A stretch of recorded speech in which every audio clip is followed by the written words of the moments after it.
Lauer Power Podcast brought to you by our friend Mike McLaughlin out there at the plumbing outlet in Cole Township, serving the area since 1982. Bathrooms, plumbing, heating supplies, locally owned and operated. They do such a good job for us out there.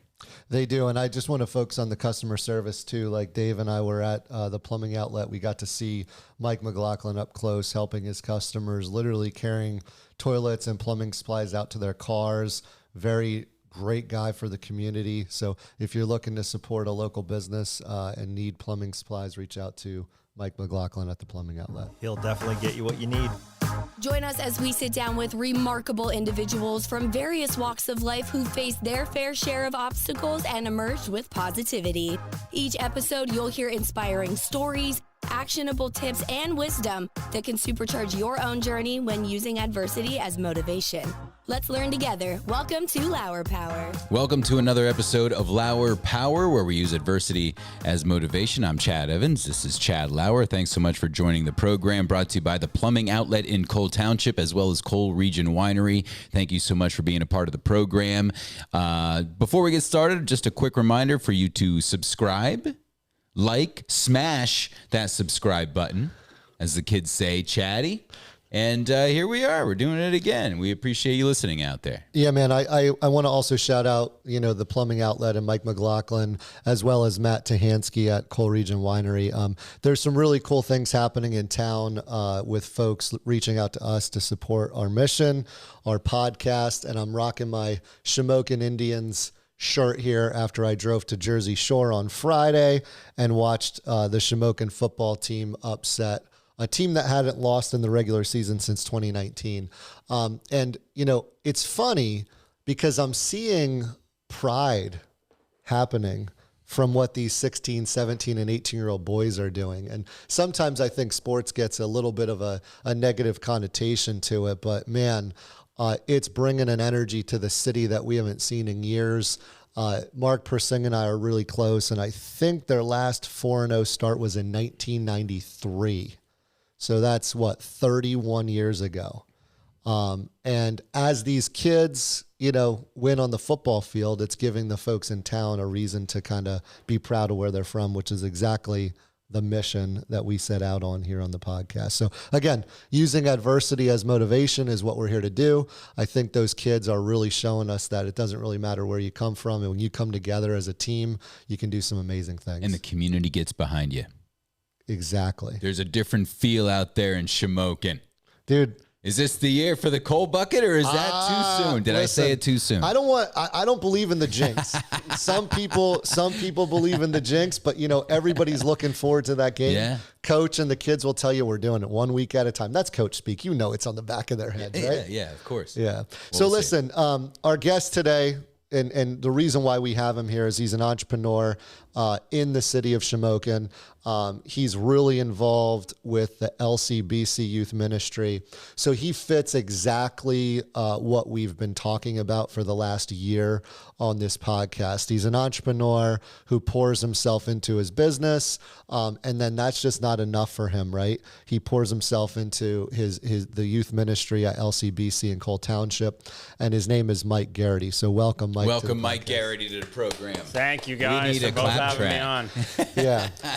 So Mike, obviously, you're from Shamokin. I got to tell the audience, you're a little bit of a special guest for me because we didn't really know each other growing up that much, but I pretty much spent my entire childhood with your wife, right? So her grandmother was my babysitter and her mother was my babysitter. So Nicole and I grew up in Sunnyside, cruising around every day together, right?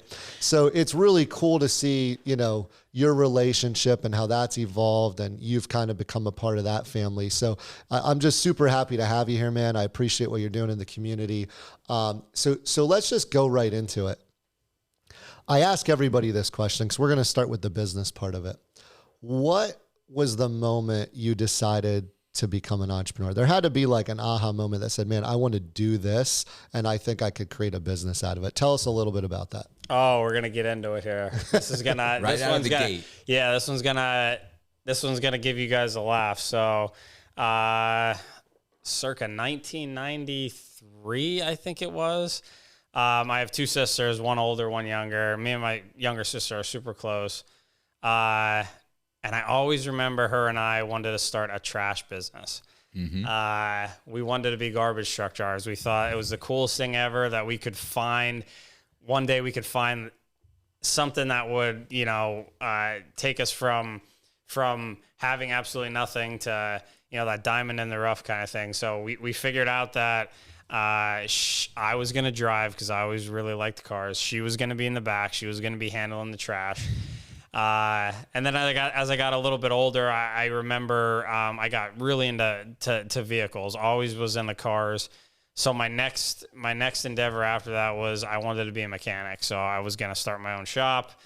Parents kind of put the nix on it. You got to go to school. You got to go to school. You got to at least have that education. And so, yeah, I went to Wilkes, got my BSME in engineering. So I did do the school thing for 4 years. But that creativity that comes with being an entrepreneur and running a business by yourself has always been something that fascinated me, ever since a youth. That creativity was always there. You know what's funny? We've heard that story before. Yeah. Yeah, I think there's something about entrepreneurs that is just inside of us, and like we can't just not do it. We have to go out and create, do something on our own, et cetera. So tell us about that. When did you get your first job? Like, did you just say, hey, can I detail your car? Or did you put a sign up? How did you get that very first job? So, again, been detailing since I got my first car senior year of high school was 94 Z28. Never forget it. Took a ton of pride in that vehicle and just started, tinkering around with it, just detailing it when I could and stuff. Fast forward to getting out of college, Nikki and I got our first house over in Sunnyside. And I remember I detailed her car. She was semi-new to Facebook at the time. Detailed her car. She snapped a picture of it. She put it online. And there was about one or two of her friends had messaged, kind of just messing around really, hey, could your husband do my car? And so I got to thinking, it might not be a bad idea to see kind of where this goes. So first job after that, I can't remember who her friend was that brought me her car, but it was one of Nikki's friends. I detailed it in the back garage at my house, 42 Mountain Road, right on the main street there. And from there, it was kind of neighbors. Like, Sunnyside's a small community, so people would drive by and like, who's this weird kid sitting out here in that 95-degree weather, constantly, detailing cars. It wasn't every week at that point. It was just very much, I'd probably get 1 to 2 cars a week, and it really wasn't even steady. And I did that for probably the better part of like 5 or 6 years. And it was just kind of supplemental income. When I had the chance, it was mostly on weekends. At the time, my main job required me to be there, 9 hours a day. So I was in the office 9 hours a day. So it was really only some evenings, and on the weekends was kind of how the start, went to that. That's awesome. And now you have a full-blown brand detailed by Mike, right? Tell us about what that looks like today and where you want it to go. So, really kind of when I wanted to take it kind of from just, being the kid out back, kind of detailing on a slope and all that stuff. I always kind of pushed it a little bit different, very much so in the fact that like I really spent a lot of my time researching, different. And I know it sounds weird. Like people are like, dude, it's washing a car. Like there's not. But there is a lot of different products that you can use. There's a lot of different methods to even washing a vehicle you can use, believe it or not. So I spent a lot of time doing that. But again, never really thought I was going to actually take it to getting a shop, having overhead, all that kind of stuff. It all was kind of still a little paralyzing to me. So fast forward to meeting a few new people at my church is kind of how it happened. I met an entrepreneur there. He had a garage that had opened up. He had somebody in there for a better part of a year and just didn't work out. It was a big bay. He brought me down and was just like, hey, I could give you a good deal here. Would you want to actually bring I'm just like, I'm an urchin. Like, I am very much like, I'm not going to dive headfirst into stuff. I'm going to chop stuff up. I'm going to think about it. I'm going to talk about it, think it over, talk about it with some, people in my inner circle. And so he gave me the option within, I'd say about a week or so. I'm like, I think I'm going to do this. I think I'm going to try it. And, if it doesn't work out, I still have, I'll still have my income on my other job.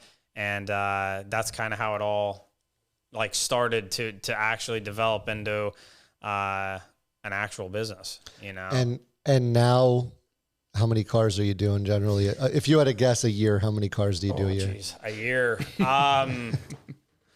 I mean, probably the better part of, I would say somewhere around 75 to 100, probably full details or interior, exterior. And then the coatings are kind of, something a little bit different, a little bit higher end. And I've went from doing probably 1 or 2 coatings. Back then, when I knew how to do coatings, I had to actually use my neighbor's garage, which wasn't even in the development. It was up at the end of the 5th Ward, the Bloody 5th. I had to go all the way out there, take the car out there, or I would use my dad's garage to actually do a ceramic coating. And where we're at now, I'm pulling a few coatings, probably close to anywhere from 5 to 10 a month. Wow. Coating wise. So, I've been doing really well with that. The whole difference, I think, and where I'm trying to go with it is I'm trying to make it into a brand, really, not just, the core of the business is certainly going to revolve around vehicles and detailing. But I have a lot of other passions too that are kind of like, they're not there yet. They're not, maybe some people that follow my stuff kind of see some of the stuff, but it's evolving, I would say. That's awesome. And listen, that's how entrepreneurship happens, right? Chuck, you and I have both been there where, it just kind of evolves one day at a time. Still there. It's still there. I'm still there. Exactly. It's evolving every single day. And so am I. And it's cool. It's so cool, Mike, for sharing that with us. It literally started from detailing a friend's vehicle into a business. And I think that's what we want people to understand, especially we're talking to folks locally, right? Entrepreneurship is a great thing to pursue, right? If you're good at something or you're interested in something, man, can you have an impact on your local economy, your family, et cetera. I've brought my cars to your place. They're probably the dirtiest cars you've probably cleaned, but we want to support each other as small business owners, right? And that takes me to my next question. You mentioned to me multiple times about how important you think it is to support local businesses. Tell us why you believe that's the case. I do want to interject really quick because I was racking my brain, like, who was the first car that I ever detailed? And I remember, and it wasn't one of Nikki's friends, and I'm not sure if he watches this podcast, but it was Josh Kalia. He runs Co-Region Sports. Yes. Josh and I knew each other for a long time. I was lifting at Mount Carmel Fitness, and now I do remember we were lifting up there, and I remember Josh had asked me if I could clean his. He had a Toyota Corolla, I'll never forget. And that was the first paying job. So Josh, if you're listening, you always get that discount, man. You were the one that brought this. And and listen, we need to get Josh on the podcast. He'd be a great guest. He's a hustler. He's a local guy. So thanks for that shout out. Yep. But and speaking of that, that's a good transition. Like, Josh runs Speed Kills, another local entrepreneur. What can we do to continue to support entrepreneurs, encourage entrepreneurs, and why do you think it's important so important for us in our area? Yeah, I think that question, that's definitely a multifaceted question, right? There's so many different ways, and I'm still a little fish. I think this January will be officially starting my 3rd year at the garage that I'm at now. But there's so many different ways. And one big thing that I, really have done is I try to market myself as somebody who is very willing. I don't care if your business has absolutely nothing to do with, what I do as my business, but I believe there's always ways to tie businesses together, right? So, even right now, I'm working with a small business, Second Life Market. The lady's name who runs that is Sarah Arnold. And what we're doing right now is, so she runs a consignment business, right? So she consigns mostly children's toys and stuff. So it's like, how could we kind of partner together to kind of help each other out, both small businesses? So we decided to do a giveaway, right? So I'm giving away a free interior detail. She put something up on her page. I shared it. And we got a lot of traction with that, right? So it doesn't have to be somebody that you're kind of in the same boat with, right? It's just that it's that local piece where the area that we live in, it's tough. I mean, it's tough to get something like that up and going. So I spent a lot of time on Facebook just looking at, there's a lot of businesses that I don't even know about. And as I find these new ones, I think to myself, how can we actually, partner up together, whether it's something like a giveaway, whether it's something, co-region discontent, right? So I did his car not too long ago. First time I met Mike, I've been following his page for the longest time. All I knew was his name was Mike. I never met the guy before, and he had asked for a detail. But besides that whole thing, when I got to talking with him, he was telling me about the things that he does in the fall for the kids and what he does for Christmas. He does a bunch of he goes around to local businesses and sees if they want to donate something. So I'm going to be doing that this year. So I think that support is super important. And I think both of you guys know, I mean, small businesses and businesses in general run this country. So I feel like it's, you got to stick together. Even the competition, I know it's tough, but, even being with like-minded businesses, there's always ways to kind of market yourself and be a part of what they're doing. Yeah, there's no competition, only collaboration. Yeah. Like that's what I always thought. Like the competition is so healthy for you. It's collaboration. When I first started with Stone State making videos, I said, if you had 45 other videographers in this area, in this 4-county area, there would still be plenty to do. So it's such a good thing to have those competitors to create collaboration with them. Yeah.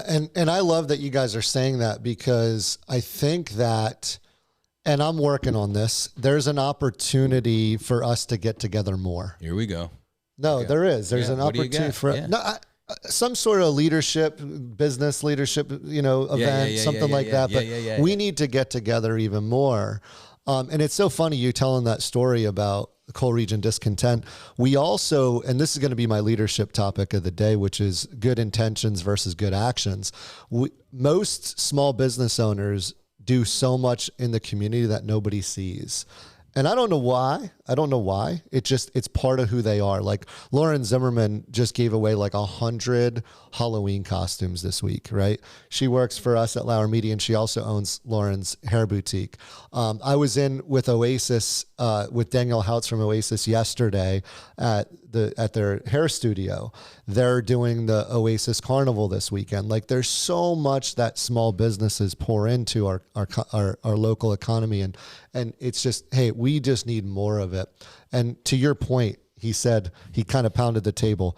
Small businesses run this country, and he knocked. It's actually 51% of the GDP now in the United States is small to medium-sized business, which is way more than anybody thinks, right? Yeah. It's half of our economy. Yeah. Okay, that's who's creating jobs. That's who's taking care of the community, et cetera. Mike, you couldn't have said it any better. Now listen, you have your all-in shirt on, right? Mm-hmm. What took you to LCBC Youth Ministry, and why are you there? Obviously, we know there's a need. I watch you, I see you. And our community needs it more than anything. So tell us, obviously you're an entrepreneur, you're a family man, but you have a calling to help other children, right? Because your oldest, Drake, is how old now? 2? 2, yeah. 2, yep. So you don't even have kids in there yet, but you're still there mentoring kids. Why? Oh, no, crazy story. And so we've been Nikki and I have been at LCBC now for about, she's been there a little longer than me, but I would say better part of 5 years. We came to LCBC kind of by chance. Well, I should say, because Nikki's probably going to listen to us. She came to LCBC kind of by chance. One of her friends had invited her to an At the Movies event. She had went to it, and at the time we were kind of shopping around. I know it sounds weird, but looking around for different churches and stuff. The previous churches we had they just didn't fit kind of, I guess, who we are, right? So she found LCBC, told me how great it was, came home. I'll never forget. She came home, told me how great it was. Next week, nah, I'm definitely not going. There's no way. It's just too foreign to me. She's telling me about they're playing music, like live music, and I'm thinking, like, my first thought was this is like smack the devil out of you kind of thing, you know, like they're hooting and hollering, all this kind of stuff. Then she comes home like the following week and she's playing this music, and I'm like, Nikki, you gotta, like, this is too much, right? So anyway, she went. Their At the Movies events are in July. I came to LCBC that following October, so it took me the better part of 3-4 months, whatever that was. First time there, I was hooked. First sermon spoke to me. Completely different atmosphere from traditional church, I will say that. But it completely spoke to me. And as we stayed there, it was probably the better part of 6 months or so until we actually joined our first. Nikki actually went to the back before I did and was working with some of the youth. Actually, not even so much the youth then. She was working with a lot of the babies at that time. And we also volunteered. We cleaned the church once a month. That was kind of our first thing. Doing a little bit of door greeting here and there. And even then, I mean, I still describe myself as like an ambivert. I'm definitely introverted at times, but since my time at LCBC, I'm way more extroverted now. And I think it's because that calling has always been there for me. It just needed unlocked. It's just kind of, so anyway, one of Nikki's really good friends there, Ariane Hoffman, if you guys probably familiar with her as well. I'll never forget, she came up to me. They were doing this serve board, you know, where everybody kind of goes up and where are you guys going to be needed? And at that time, we signed up to do the cleaning, but I'll never forget, she had said jokingly that we're going to throw you in the back with the kids. And I was like, you will never see me back there with the kids. I'm too awkward. It's just, that would never work. Right. So the pastor at the time, and this is how it all happened, one of his kids actually was starting a YouTube channel. It was a Lego YouTube channel.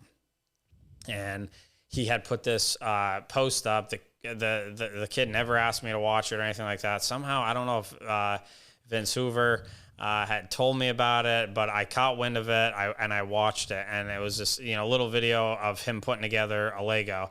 And he was like, at the end of it, he was like, if any of you guys want to donate me Legos, it'd be really cool. I'll shout you out and I'll do it on my YouTube channel. So I'm like, that's interesting. This kid's, probably in 4th or 5th grade at the time. He's kind of hustling a little bit, trying to do the YouTube thing. And I love Legos. And so I went to Walmart, I bought him a Lego set, and Vince is like, you're going to have to go back there and give it to him, right? And I was like, oh, God, this is going to be so awkward. So, and all these kids are back there. They have basketball hoops. They're running around playing, and I'm just like standing there like, I never met this kid before. And needless to say, I don't remember the interaction. I know it was probably really awkward. But, I gave him the set, and he went on to build it, and he kind of gave me a shout-out. And from then on, like, I started going back there gradually with them and kind of just sort of hanging out.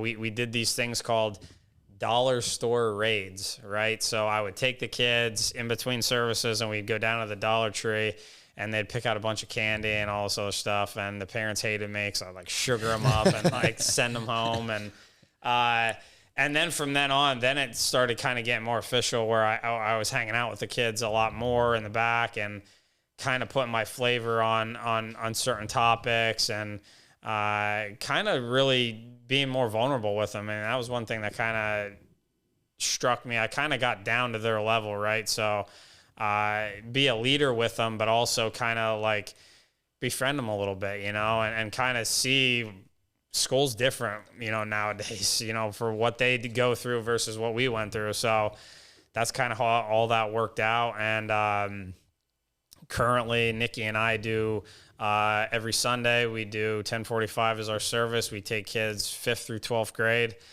We run an hour-long program with them that includes a gospel lesson, but it's kind of more modernized, I would say, a little bit. It's strictly from the gospel, but it's also we kind of do some more relative topics to like what kids are going through today, you know? So it's kind of not like we're just reading a scripture verse and trying to have them dissect it. So we do that.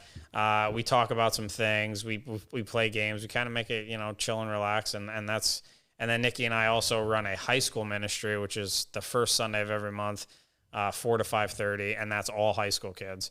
So again, we're kind of doing more geared towards what those kind of kids are going for, prepping them for what's after high school. High school kids are going through a lot of different things than middle school kids are. So we talk more about that heavier stuff, anxiety, depression, you know, suicide, drug abuse, all that kind of stuff. And we do that a little bit with the youth, but they're kind of at a different, you know, point at that stage in life. So yeah, I mean, that's my bread and butter right there. I mean, if that could be a full-time jam for me, that would be a hard press versus where I'm doing with detailing and doing that. Somehow I'd figure out how to do it both together though. Yeah. And you know, what we're talking about and how we make change is, I think it starts with the youth, right? Like we need to get the youth at an age where we can have an impact on them and not, and help them deal with these things before it becomes a problem, and let them know this is a place where you can thrive, right? And you're doing that, right? So I have a few other fun questions for you here, and then we'll get into the leadership topic of the day. What's the craziest thing you've ever found in a car when detailing? That was going to be my question. Wait, really? Yes. I'm sorry. Go ahead. I want to hear stories. All right, you ask it. Go ahead. Mike, what was the craziest thing that you've ever found in a car? Chad, your voice is absolutely beautiful, I have to say, on the mic. There's two things I will say I'm definitely not getting. I don't even actually, one of them, I don't even remember who the customer was. I'm obviously not going to say who the customer was. Well, three things. One of them, Josh Clay. Yeah, no, it was not Josh. But so item number one, and this was back when I was I was still detailing out of my house. So, and it was probably only a few years deep. Dirty diaper was the first thing I said. I would have had that on my bingo card. I would have put this that. was a soiled diaper though, like not. This was not coming out of the Huggies. This was They forgot about it. Yeah, under the sea. It wasn't a spot that you would easily forget. It was under the sea. Yeah. But it did have a certain smell to it, a certain aroma that was like, bro, what is going on? And pulled it out, and yeah, soiled. Item number two, and this was actually like recent, within the last year. I found a used tampon. There you go. Hey. Now we're talking. Now we're cleaning cars. This was not.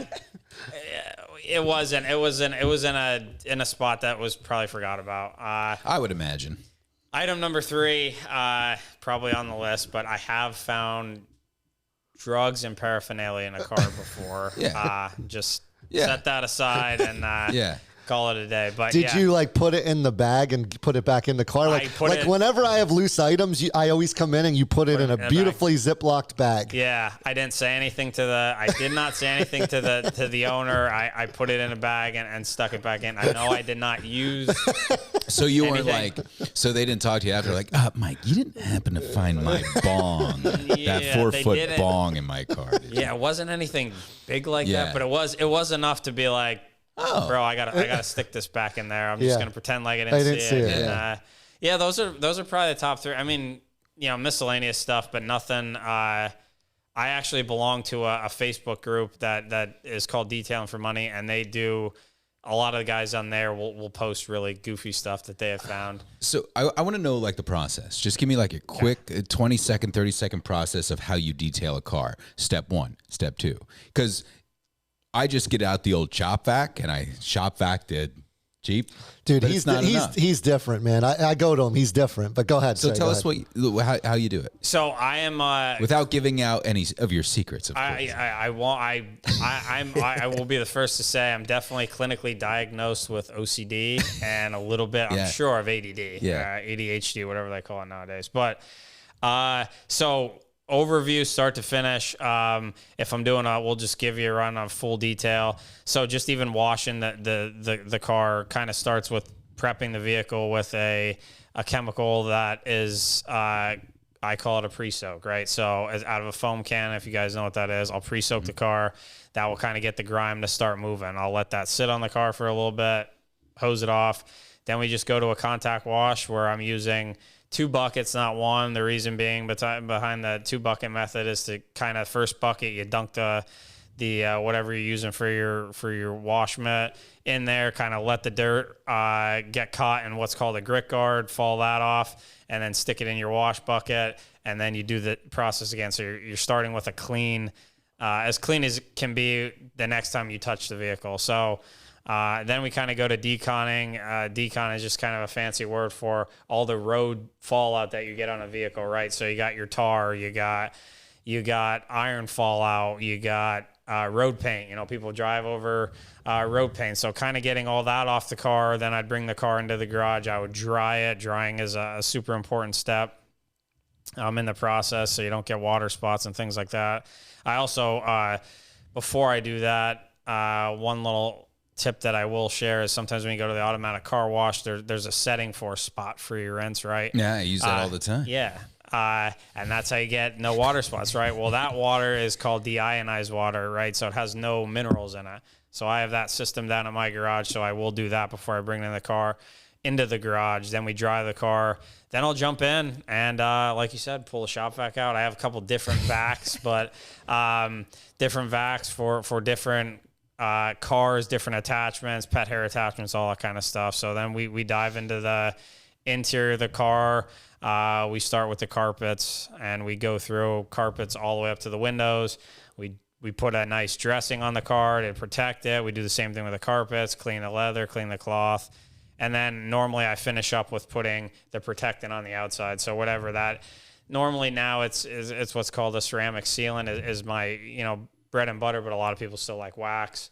So I'll top it with wax or whatever. So how often do you recommend people getting their vehicle detailed? What a great question. Thank you. So Dude, that's fabulous. Thanks, Sorry, Chad. go ahead. I'm getting excited now. Let's go. Come on. Okay, so so what I typically tell people is, and I don't have this released yet, so I am trying to start a maintenance program where I can actually get people on an actual maintenance program. Right now, it's not finalized yet, but I typically tell people, and I am very particular about my vehicles too, so I try to get them as close to new condition, no matter how old the vehicle is. So what I see with most people is they come back every 6 to 8 months. That's normally, I have a couple people who will come back before then.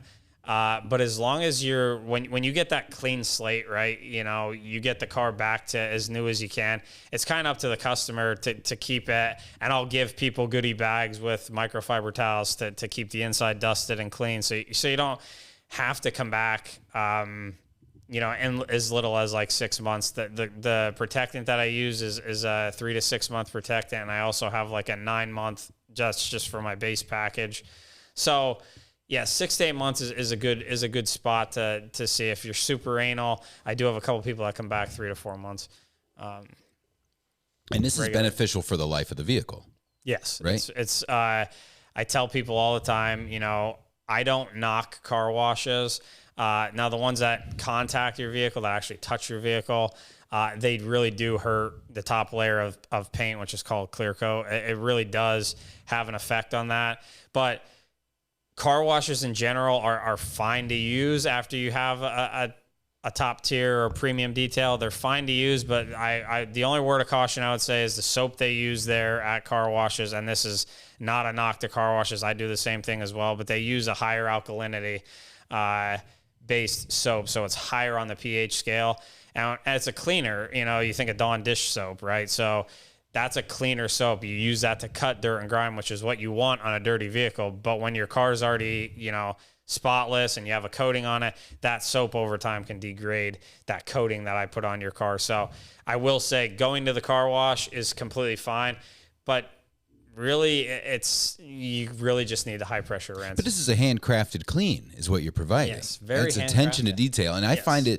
I think you really enjoy this. You find it very satisfying to clean these vehicles. I find it extreme. People are like, how do you get up every day and go down there and just like do this? And it's like, there's something in my brain that when I go, it's not even just with cars. I mean, cars are my life pretty much. I mean, that's why I choose to do vehicles. But I mean, there's other, I have other hobbies that I'm like super particular about, but I love getting up in the morning to go down there and pick up a car, and it's super dirty. And again, people are like, why don't you get the ones that are like super clean? And I'm not saying one way or the other is different, but cars that are super dirty kind of show your craft, right? Like if you get a car that's like super, like you get my car in there and it's like, bro, this thing just needs a vac. That's it. Like, so it doesn't really show how good of a detail you really are. You get the really ones that are through the ringer, 3 or 4 kids in the back seat, slamming M&Ms and all that stuff. And there's just stains everywhere. It's like, if you have the equipment and you have the knowledge, you can make that car look as good as you possibly can, So I know before you get to your leadership topic, just real quick. So the people that might be listening to this podcast, and I'm going to be quite honest with you. I have a confession to make. Never in my life have I had my car detailed. Ever. That's going to change. It is. Yeah. Yeah. I'm going to use a promo code Garrity. Hashtag Garrity. No, I'm going to. Some promo codes. Because I seen you online and the stuff that you do on social media, and it's really, really great stuff. And you created a top of mind awareness for me when it comes to detailing vehicles, because the wife's van looks like a bomb went off, so we're gonna have to take care of that for her. Listen, but go ahead. But no, I just wanted to for the listeners out there, how can they get more information about what you do, and how can they contact you if they want their vehicle detailed? So best way to contact me, I do a lot of my business really through Facebook. So I have a business page, Detailed with an ED by Mike. Yes, there's another one on there that's Detailed by Mike. So Detailed with an ED by Mike on Facebook. Space it out. You'll find me on Facebook. I do have an Instagram that's linked to there, which you can go check out. I'm kind of trying to build my Instagram to more of a portfolio. I don't have a ton of traction on Instagram. I do a lot of my stuff through Facebook, my personal Facebook, and also my business Facebook page is probably the best way to contact me. And then on there, you can get my cell phone number. I have a lot of people call and text in. And then I also have a Google page as well, Google business page. Get a lot of traction off of that as well. You can see a lot of my work on there. I'm super into like content creation. Yeah. I don't have the large budget that I want to have. It's going to get there, but I do have one guy that comes down and films with me. He's really, really, really talented. And I absolutely love working with guys like that. I love setting up the shots. I love everything about videography. I love the stills. I'm trying to learn that stuff, but I love content. Like I love, even if people don't like watching the videos, man, even if it's like super dramatic, like bro's just cleaning a car, chill, but I love watching the videos back. And he's done some really, really good stuff. Shout out to Matthew Ton. He's a really talented guy, not from our area, but he does a lot of stuff with the 5 Stone group.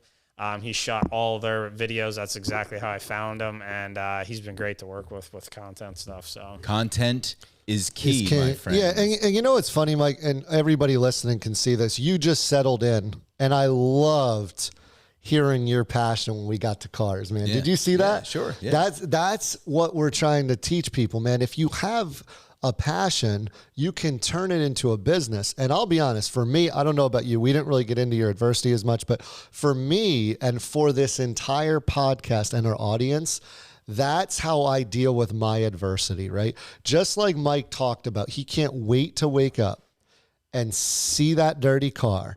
And at the end of the day, see that challenge that comes to giving it back and putting a smile on one of his clients' face, I wake up with that same passion to produce content, to change one of our clients' business lives, which then changes their personal lives, or to go get a client a new sale.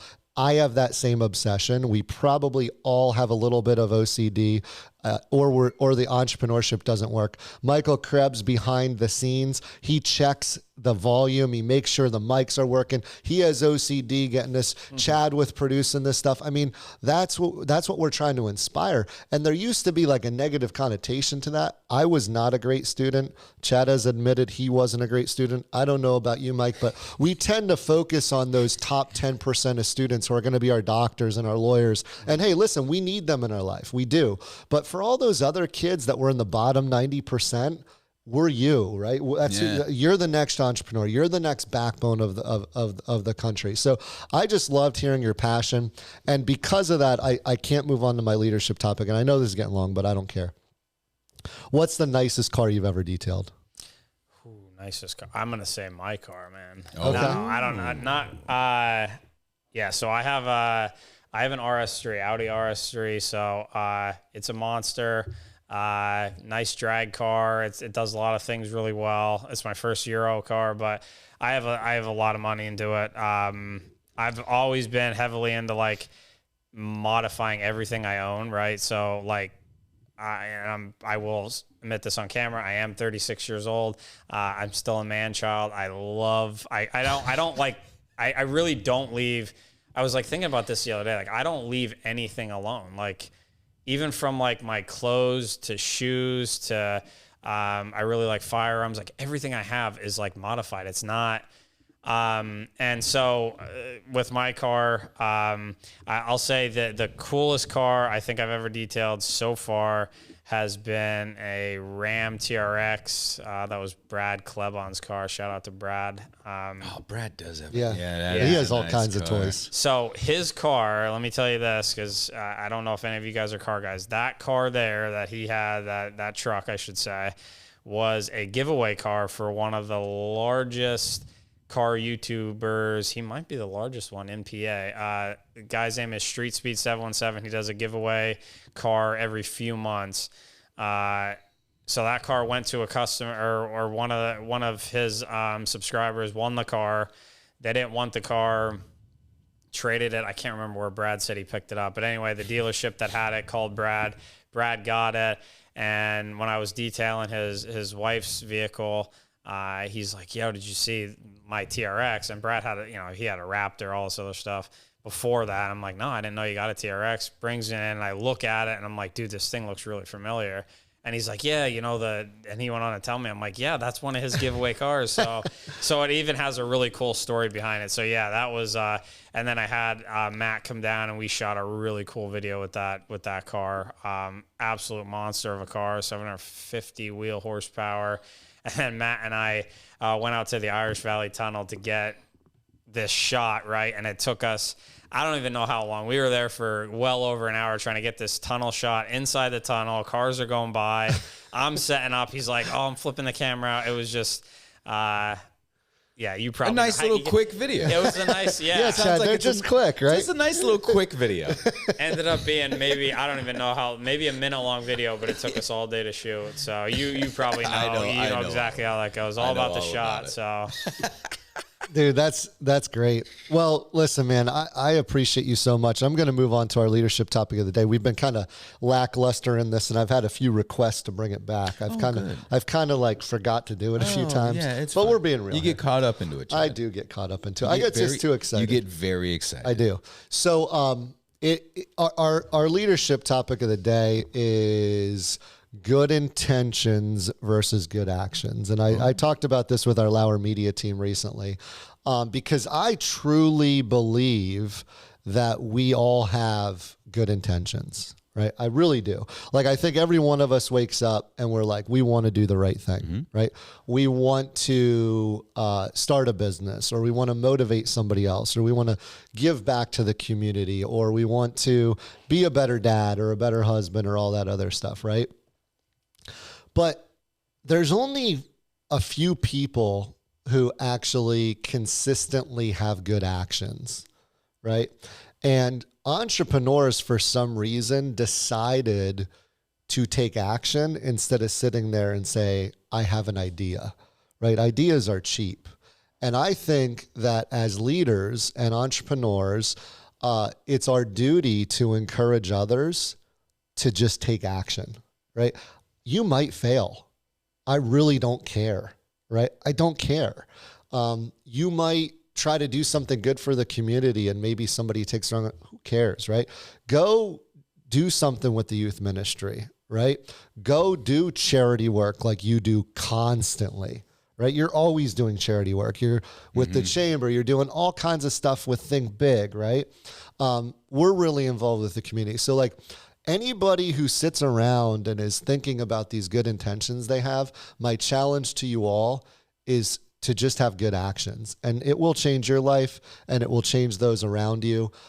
So my challenge and my leadership topic of the day today that we're going to leave you with is go have good actions. Mike, you have great actions in your business life. You have great actions with your, what you're doing with the youth. And we need more and more mentors to the youth, especially in our area, to encourage them, show them positive role models, show them people who are doing what they say they're going to do.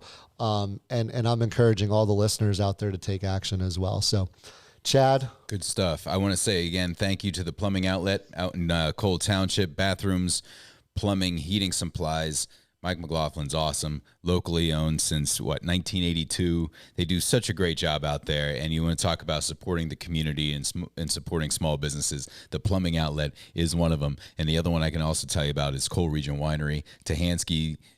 I always say he's running out of wine all the time. Dude, he runs out of wine. That's a good thing to have. That's a good problem to have, right? Great problem to have. And go and visit Matt over there at Cole Region Winery. Thank you for your support with Lauer Power Podcast as we use adversity as motivation. And we're going to do it again real soon. Yeah, can't wait to get started on the next one. And anybody else out there that wants to sponsor the podcast or have their business highlighted, reach out to us anytime on one of our social media channels. We did it, Chad. All right. Lauer Power Podcast brought to you by our friend Mike McLaughlin out there at the plumbing outlet in Cole Township, serving the area since 1982. Bathrooms, plumbing, heating supplies, locally owned and operated. They do such a good job for us out there. They do. And I just want to focus on the customer service too. Like Dave and I were at the plumbing outlet. We got to see Mike McLaughlin up close, helping his customers, literally carrying toilets and plumbing supplies out to their cars. Very great guy for the community. So if you're looking to support a local business and need plumbing supplies, reach out to Mike McLaughlin at the plumbing outlet. He'll definitely get you what you need. Are you a business owner, a leader, or an aspiring achiever looking to turn life's challenges into powerful fuel for your success? You've come to the right place. Get ready to unlock the secrets to turning life's hardships into your most powerful ally. Your hosts, along with our incredible guests, will help you tap into your own Lauer power and guide you towards the success you've always dreamed of.